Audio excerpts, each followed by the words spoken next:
मोहाली में 9 मई को intelligence office में हुए धमाके के तार अब पाकिस्तान और खालिस्तान के साथ साथ तालिबान से जुड़ते हुए दिखाई दे रहे हैं।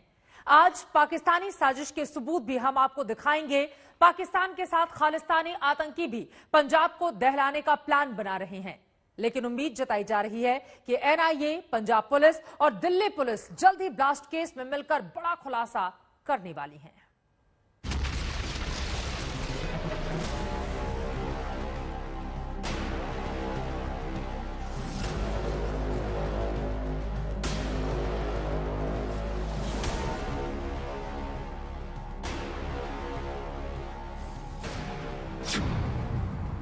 मोहाली धमाके में सबसे बड़ा खुलासा।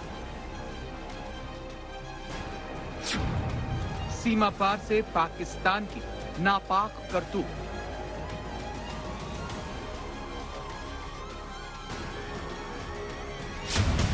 धमाके के पीछे आईएसआई की K2 डेस्क। रूसी RPG via Taliban from Pakistan. कैमरे में कैद मोहाली के गुनहगार। मोहाली में खुफिया विभाग के मुख्यालय में धमाके के पीछे आखिर कौन कौन है, ये सवाल अभी पूरी तरह तो सुलझा नहीं है, लेकिन पाकिस्तानी खुफिया एजेंसी आईएसआई पर साजिश रचने का शक जताया जा रहा है। मोहाली में हुए बम धमाके की जांच पंजाब पुलिस कर रही है और अभी तक कोई फाइनल रिपोर्ट नहीं आई है, लेकिन पिछले कुछ सालों से जिस तरीके से बड़े पैमाने पर पाकिस्तान से ड्रोन के जरिए पंजाब में आईईडी भिजवाई जा रही है, पिछले कुछ सालों से पंजाब के अलग अलग इलाकों में जिस तरीके से बड़े पैमाने पर टिफिन बम बरामद हुआ है और पिछले कुछ सालों से जिस तरीके से पंजाब में बड़े पैमाने पर टारगेट किलिंग की वारदातों को अंजाम दिलवाया गया है, ऐसे में सेंट्रल एजेंसियों का मानना है कि मोहाली में हुए बम धमाकों के पीछे पाकिस्तानी खुफिया एजेंसी आईएसआई का हाथ हो सकता है और इन बम धमाकों के लिए बहुत मुमकिन है कि लोकल गैंगस्टर के नेटवर्क का इस्तेमाल किया गया हो। बहरहाल पंजाब पुलिस इस पूरे मामले की जांच में जुटी है। अब देखिए कैमरे पर मोहाली धमाके की साजिश के सबूत।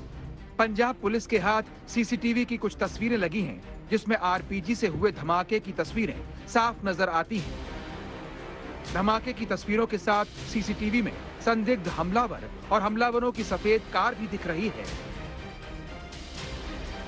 पंजाब पुलिस ने इस बात की पुष्टि की है कि आरोपी जैसे ही सामने की इमारत में पिज्जा का ऑर्डर करके आया, उसके तुरंत बाद धमाका हो गया।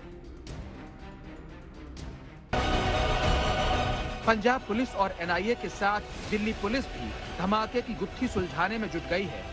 पंजाब पुलिस ने हमलावरों तक विस्फोटक पहुंचाने के आरोप में निशान सिंह नाम के शख्स को 10 मई की रात को गिरफ्तार कर लिया। वहीं पंजाब के अलग अलग इलाकों से 2 लोगों को हिरासत में लेकर पूछताछ भी जारी है। जैसा भी अटैक निकलेगा आपको बता देंगे। मेन ये है कि आपको पता ही है कि एक प्रोजेक्टाइल ने हिट किया है और उसमें जो एक्सप्लोजिव इस्तेमाल हुआ है वो टीएनटी लग रहा है। बाकी इसमें जिस तरीके से इंसिडेंट हुआ है शाम के टाइम, उस टाइम कमरे में कोई नहीं था और इम्पैक्ट दीवार पे आया, इसलिए नुकसान कोई नहीं हुआ है। और लेकिन ये चैलेंज है और हम इसको इस केस को सॉल्व करने के लिए पूरे कोशिश कर रहे हैं। मोहाली में धमाके की वजह से करीब 1 किलोमीटर के दायरे में जो रॉकेट लॉन्चर मिला है वो RPG-22 रूस में बना है। माना जा रहा है कि आरपीजी रूस से तालिबान और तालिबान से पाकिस्तान होते हुए मोहाली पहुंचा। पंजाब के सीएम भगवंत मान के मुख्यमंत्री बनने के बाद पहली बड़ी वारदात मोहाली में हुई है। उन्होंने कहा कि पंजाब का अमन चैन बिगाड़ने वालों के खिलाफ ऐसी कार्रवाई होगी जो नजीर बनेगी। काफी अरसे तो पंजाब दा माहौल खराब करन दियां कोशिशां जिहड़ियां देश के दुश्मनां वल्लों हुंदियां रहिंदियां ने और पंजाब दा जिहड़ा भाईचारा वो इन्ना मजबूत है कि उन्हां दी कोशिशां दे बावजूद वो अपने इरादियां सफल नहीं होंदे। कल रात जो मोहाली दे विच घटना हुई है, मैं डीजीपी साहब नाल सारे इंटैलीजेंस के अफसरां नाल मीटिंग लई है और सारा डिटेल ਜਿਹੜੀ ਹੈ ਉਹ ਨਿਕਲ ਰਹੀ ਹੈ ਔਰ ਗ੍ਰਿਫਤਾਰੀਆਂ ਕੁਝ ਹੋ ਵੀ ਗਈਆਂ, ਕੁਝ ਹੋ ਜਾਣਗੀਆਂ ਤੇ ਜੜਾਂ ਤੱਕ ਪਹੁੰਚ ਜਾਣਗੇ। ਤੇ ਮੈਂ ਇਹੀ ਬਾਰ-ਬਾਰ ਕਹਿਣਾ ਚਾਹੁੰਦਾ ਤੁਹਾਡੇ ਜਰੀਏ ਕਿ ਜਿਹਨੇ ਵੀ ਪੰਜਾਬ ਦਾ ਮਾਹੌਲ ਖਰਾਬ ਕਰਨ ਦੀ ਕੋਸ਼ਿਸ਼ ਕੀਤੀ ਉਹ ਬਖਸ਼ਿਆ ਨਹੀਂ ਜਾਊਗਾ, ਸਖਤ ਤੋਂ ਸਖਤ ਸਜ਼ਾ ਮਿਲੂਗੀ। ਉਹਨਾਂ ਦੀਆਂ ਕਈ ਪੀੜ੍ਹੀਆਂ ਯਾਦ ਰੱਖਣਗੀਆਂ ਕਿ ਅਸੀਂ ਪੰਜਾਬ ਜਿਹੜਾ ਹੱਸਦਾ ਵਸਦਾ ਪੰਜਾਬ ਹੈ ਉਹਨੂੰ ਤੋੜਨ ਦੀ ਕੋਸ਼ਿਸ਼ ਕੀਤੀ ਸੀ ਤੇ सख्त तो सख्त सजा मिलेगी। अब कुछ ऐसे खुलासों पर नजर डालिए जो पंजाब ही नहीं पूरे देश के लिए खतरनाक संकेत हैं। जैसे सूत्रों के मुताबिक पुलिस को शुरुआती जांच में ये जानकारी मिली है कि पाकिस्तान में बैठा खालिस्तानी आतंकी हरविंदर सिंह रिंदा का ग्राउंड वर्कर धमाके के वक्त पंजाब के खुफिया विभाग की इमारत के पास था। इस बात के सबूत मोबाइल डंप डेटा से मिले हैं। अब खालिस्तानी आतंकी रिंदा की क्राइम कुंडली को डिकोड करते हैं। नाम हरविंदर सिंह संधू उर्फ रिंदा, काम भारत विरोधी साजिश रचना, पहचान आईएसआई का आतंकी, उम्र करीब 36 साल, मौजूदा पता इस्लामाबाद पाकिस्तान, कद 5 फीट 5 इंच। ये वो चेहरा है जो आईएसआई की गोद में बैठकर पिछले कई महीनों से हिंदुस्तान के खिलाफ लगातार साजिश रच रहा है। तो सबसे बड़ा सवाल यही है कि क्या इंटेलिजेंस ब्यूरो की बिल्डिंग में धमाका आतंकी साजिश है? क्या वारदात के पीछे मकसद सुरक्षा एजेंसियों को अपनी ताकत का एहसास दिलाने का है? क्या इस वारदात के पीछे खालिस्तानी साजिश से जुड़े आतंकी हैं? शुरुआती जांच में धमाके का मास्टरमाइंड खालिस्तानी आतंकी रिंदा बताया जा रहा है। खबर है कि अब भारत के डर से वो पाकिस्तान में अपनी लोकेशन बार बार बदल रहा है। उसके खिलाफ पंजाब, महाराष्ट्र, चंडीगढ़, हरियाणा और पश्चिम बंगाल में भी कई मामले दर्ज हैं। पाक की गोद में बैठा रिंदा पाकिस्तान से नार्को टेररिज्म को अंजाम देने में जुटा है। 2020 में पंजाब से पाकिस्तान भागने के बाद रिंदा ने आईएसआई और खालिस्तानी संगठनों का एक नेक्सस तैयार किया। इस नेक्सस के तहत देश के अलग अलग हिस्सों को दहलाने की साजिश रची जाने लगी। मोडस ऑपरेंडी के तहत रिंदा अपने दुश्मनों को कई ऐसे वीडियो भेजता था जिसमें AK-47 और बंदूकों के साथ धमकाया जाता था। पाकिस्तान के नंबरों से कॉल करके अपने टारगेट्स को धमकी दी जाती थी। इतना ही नहीं, वो अपराधी इतना खतरनाक है कि धमकाने के बाद टारगेट किलिंग को भी अंजाम देता था। खुफिया विभाग के मुताबिक हरविंदर सिंह रिंदा जून 2020 में फिरोजपुर के रास्ते पाकिस्तान भाग गया था। उस वक्त इसकी मदद बब्बर खालसा के चीफ वाधवा सिंह ने की थी।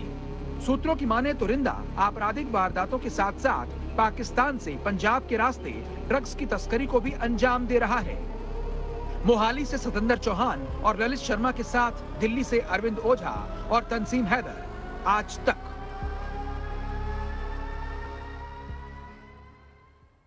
पाकिस्तानी खुफिया एजेंसी आईएसआई देश में आतंकी साजिश के लिए K2 यानी कश्मीर और खालिस्तान दोनों को ध्यान में रखते हुए तालिबानी साजिश रच रही है। देखिए, अब तक K2 प्लान के जरिए आतंकी भारत में कब कब खून बहा चुके हैं।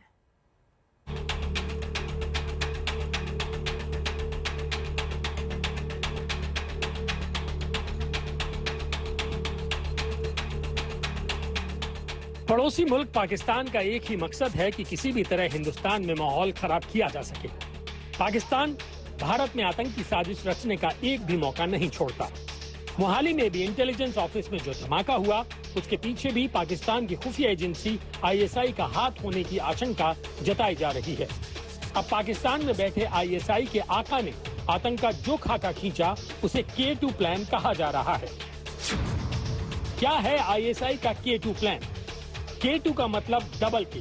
पहले K का मतलब है कश्मीर और दूसरे K का मतलब खालिस्तान, यानी पाकिस्तान के टारगेट पर कश्मीर ही नहीं, पंजाब भी है। इसके लिए बाकायदा आईएसआई के टॉप अफसरों की एक टीम बनाई गई है। इसी के तहत पाकिस्तान ने पहले पंजाब में नशे की तस्करी करवाकर लाखों नौजवानों की जिंदगी बर्बाद की और अब उसी नशे के जरिए आतंकवाद फैला रहा है।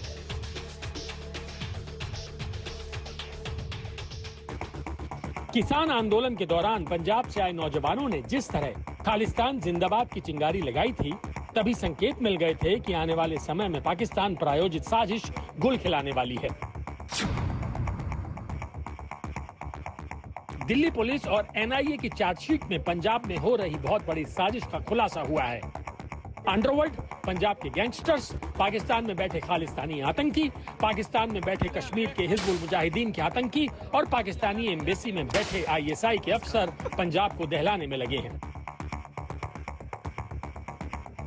सेंट्रल एजेंसियों के मुताबिक पाकिस्तान की खुफिया एजेंसी आईएसआई पंजाब में माहौल खराब करना चाहती है और पंजाब में बड़े पैमाने पर आतंकी वारदातों को अंजाम देने की फिराक में है और इसके लिए लोकल गैंगस्टर का सहारा ले रही है। इसके लिए बकायदा पाकिस्तान की खुफिया एजेंसी ने एक K2 डेस्क भी बनाया है। इस K2 डेस्क में कश्मीर के ड्रग पैडलर और पंजाब के गैंगस्टर शामिल हैं। दोनों मिलकर पंजाब में लगातार आतंकी वारदातों को अंजाम दे रहे हैं। K2 प्लान के तहत जिन वारदातों को अंजाम दिया जा चुका है उसकी फेहरिस्त बहुत लंबी है। तारीख 18 जनवरी 2016 लुधियाना के किदवई नगर में आरएसएस शाखा में गोलीबारी। 3 फरवरी 2016 हिंदू नेता अमित अरोड़ा पर हमला। 3 मार्च 2016 शिवसेना नेता दुर्गादास गुप्ता की हत्या। 6 अगस्त 2016 आरएसएस नेता जगदीश गंगनेजा की गोली मारकर हत्या। 14 जनवरी 2017 हिंदू नेता अमित शर्मा की गोली मारकर हत्या।